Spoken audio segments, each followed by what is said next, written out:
Now that we have the background removed from our image, we want to do some adjustments to color correct this photo and make it look a little better.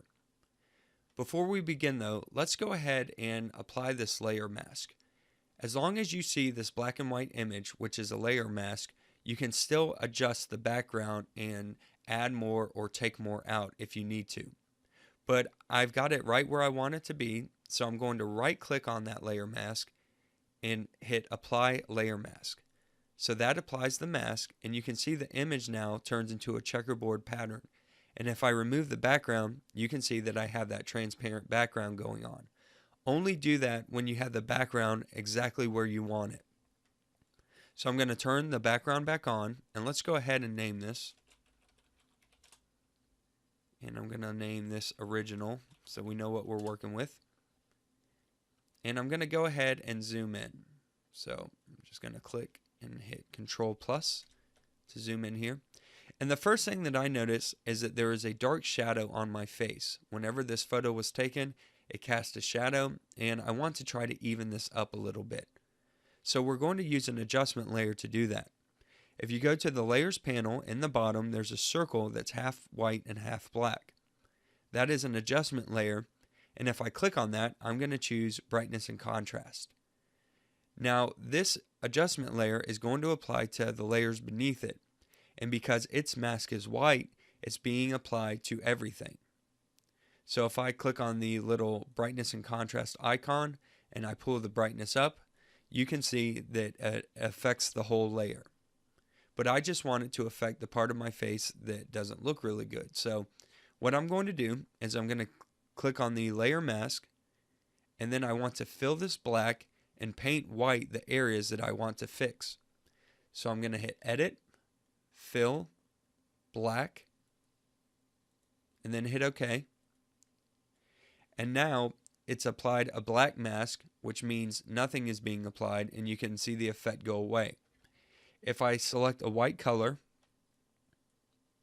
and choose a soft brush and I just draw, you can see that it's applied to wherever I draw. So I'm just going to undo that. Now I'm just going to color in the one part that I need to fix. So let me zoom in a little more here. I'm doing this with the mouse, so it's a little more tricky than when I use my tablet. So I'm just going to kind of follow this line here and then color in this side of the face. Now of course that is way too harsh, so we can always go back, click on that brightness and contrast icon, and bring that brightness down until it blends in with the rest of the face. Before it was about here, so now we're just going to bump it up until it kind of matches. If I make a mistake, I can always choose black again in the brush, click the mask, and color that in, and it'll take it back out. Oh, sorry, I had white. Let me change that to black. And then I can take it back out like that. But that looks pretty good, so we'll leave that right there. Okay, now I could go ahead and apply this once I have it where I want. Typically, I get into the habit of applying these as I go along. Let me go ahead and duplicate this layer. It's always a good habit to get into duplicating layers so that if you mess up, you always have your original. So now I'm going to click on the layer above it, right click, and hit merge down. So now it's merged that adjustment layer into this layer, and that looks really good. So you can see I've got the original and then the correction. So you can see that that definitely helped get rid of that shadow. So let me hide the original so we're not messing with it anymore. And I can just call this adjustment. Okay, now we just want to kind of mess around with some of the other settings to make this look a little better. So I'm going to select that adjustment layer. I'm going to go up to image and go to adjustments. And here we have a whole ton of different types of adjustments that you can do with photos. Brightness and contrast, levels, curves, exposures. You can change the colors. You can apply photo filters. There's a whole lot you can do here. We can't get into all of these right now, but I'll just show you a couple that we can do to make this look a little better. The first thing I want to do is go to the levels. When I open up the levels panel, we have our dark tones, our mid tones, and our light tones. And if I move these knobs around, you can see them change. So if I bring the high tones in, it gets brighter. If I bring the dark tones up, it gets darker. And I can adjust the mid tones either darker or lighter. So this was at 1. And I actually want to bring it down a little bit so that it lightens up. I'm going to make it 1.25.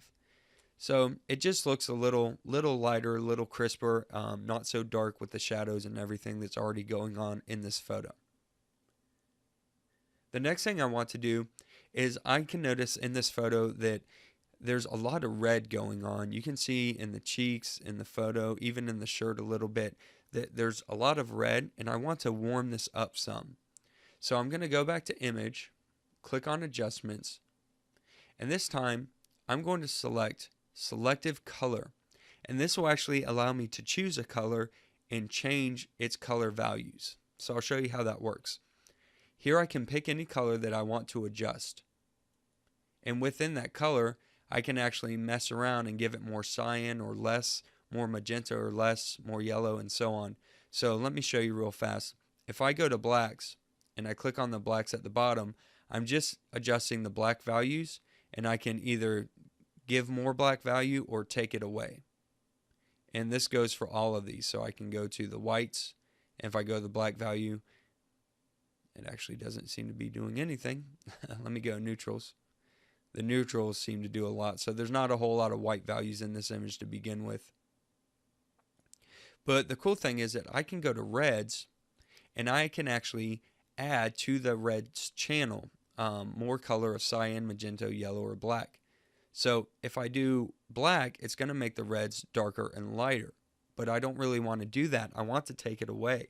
So with the reds, there's magenta. And if I pull that magenta slider down, you can see that it pulls out some of that magenta of that red color and makes the image look a little warmer.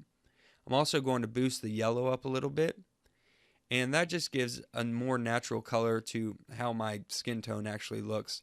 That might be a little too much magenta, so I'm going to move that up. Okay, so now it's looking a lot better. The colors are looking better, and there's a ton of different things that we could do in this adjustments properties. You could definitely mess around with the brightness and contrast. It looks a little dull, so maybe we could just bump up the contrast a little bit, give it a little more sharp color. I don't want to mess around with the brightness too much because it gets either too dark or too light. But I think that looks pretty good right there. So now we have, let's go ahead and turn on the original layer. So I'm going to turn off the adjustment layer. And you can see we went from that to that. So it's just popping a lot more. The colors are sharper. It's a more natural color tone, and I don't have that shadow on my face.